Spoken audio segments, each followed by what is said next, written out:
Life Audio.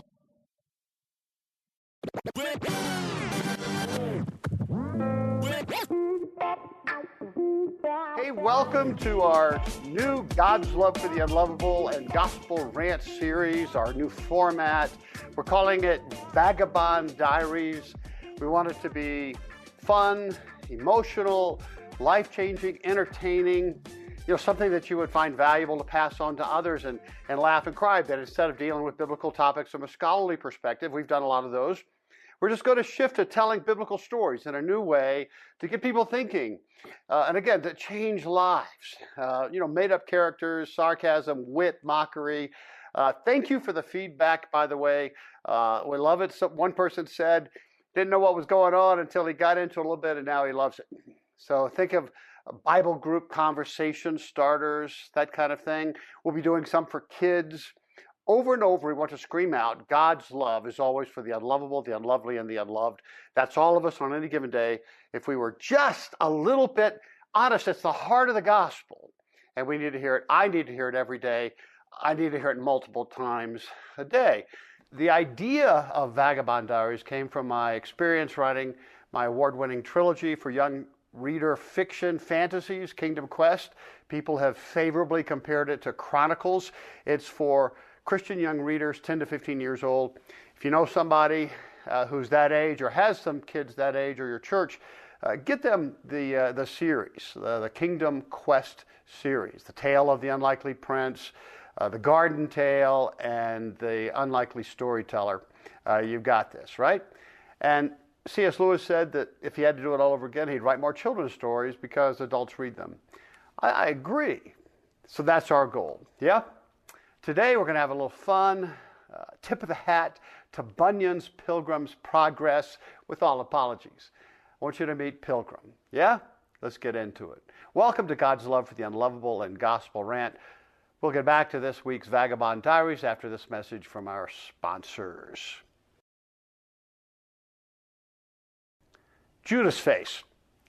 Pilgrim's path has taken him alongside of a large, beautifully forested mountain that appears to extend in parallel with his way far beyond the horizon.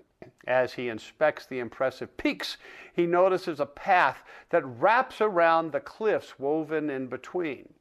Magnificent oak boughs and shrubbery. He thought how magnificent the view must be from that vantage point. His peace was suddenly disturbed by a deep rumbling sound just behind him. Reacting quickly, he avoided sure destruction as a huge boulder came roaring by him, followed by a flurry of rocks and mud. If it wasn't for his quick mind and agility, he certainly would have been buried in a mudslide. At this point, he could see another traveler, another pilgrim, gazing down from the higher path. Pilgrim. Pray, sir, did you escape harm from the mudslide? Judas Face. Yes, we are protected from rocks and mudslides from the mountain while on this elevated path. I'm aware, though, of great damage done to your path. I have often seen the mountain rain down rocks and mud on the trails below. The path you walk is a dangerous one. Pray thee, make haste to join me on this better way, lest some harm befall you up ahead. With all due respect, one can obviously tell we are proceeding along parallel paths.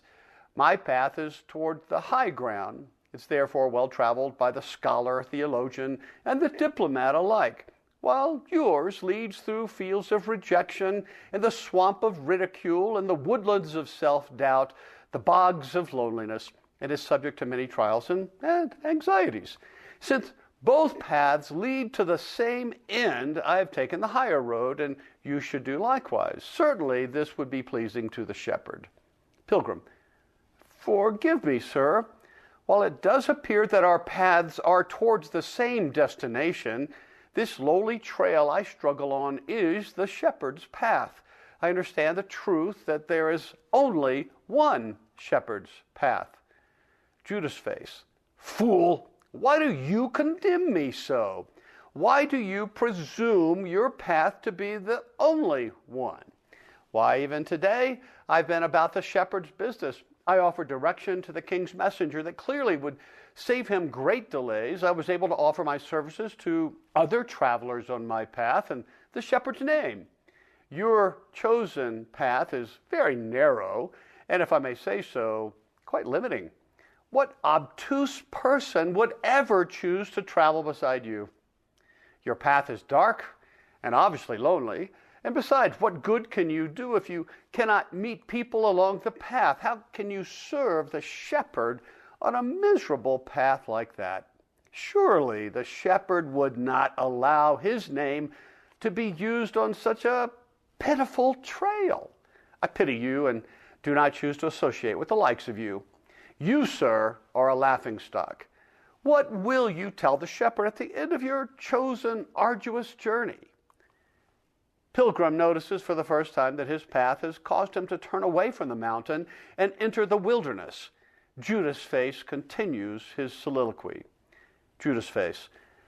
From my high road, I can see the shepherd's domain, so don't preach to me. You and I are a lot alike, you know. We both seek to do the shepherd's will, but in ways so different. To come up my path, you must by necessity shed much of your obvious burden, and pride. The bulky guidebook that causes you great perspiration, it's of no real use to you up here. As a matter of fact, it's an offense to many we seek to serve. You see, we can best influence those we meet if we are of no offense. We wear their clothes and speak their languages, and also by necessity, we should only rarely mention the shepherd's name, except to our own, and then only when we are alone. The others would consider us fools and, not worth traveling with. It is fools like you who muddy up the water and disrupt all that we've accomplished for the shepherd.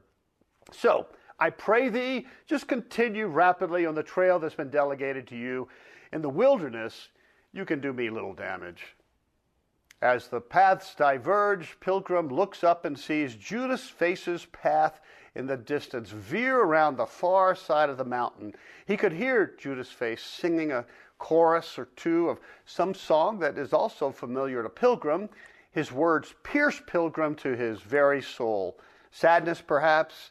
Once into the wilderness some distance, Pilgrim can see the mountain in a different light. The huge walls and peaks that were so overwhelming have dwindled in the evening light to expose only a single peak with a single trail wrapping circuitously around the trunk. Pilgrim strained his eyes 3 times to try to perceive Judas' face, and then thought nothing more. The end. Let's talk about it after a few words from our sponsors. So I hope you enjoyed Judas Face. Again, apologies to John Bunyan. So here's a dialogue starter that I thought about. You can do your own, but here we go. What yeah buts come to mind after you hear the story? Maybe you imagine you're on a third path, right? Something in the middle. Please explain. What jumps off the page to you? Listen, if you like this Vagabond Diary, please like and subscribe it. Forward the link to a friend. Check out the fantasy books, the Kingdom Quest trilogy, available on Amazon, Barnes & Noble. Some are, they're on Kindle as well, and some are actually on Audible. If you want more information, check out my author page, drbillsenior.com. I've also published a series for women's groups and spiritual formation called Dance Daughters of the Most High. It will be a trilogy as well. The first one is out and is getting great reviews. It's fun, it's informative, it'll generate lots of fun dialogue and give women hope. It's about 7 underappreciated, misunderstood, and overlooked women in the Old Testament. Their stories are amazing and should be told. Check it out on Amazon, Barnes & Noble, drbillsenior.com. All right?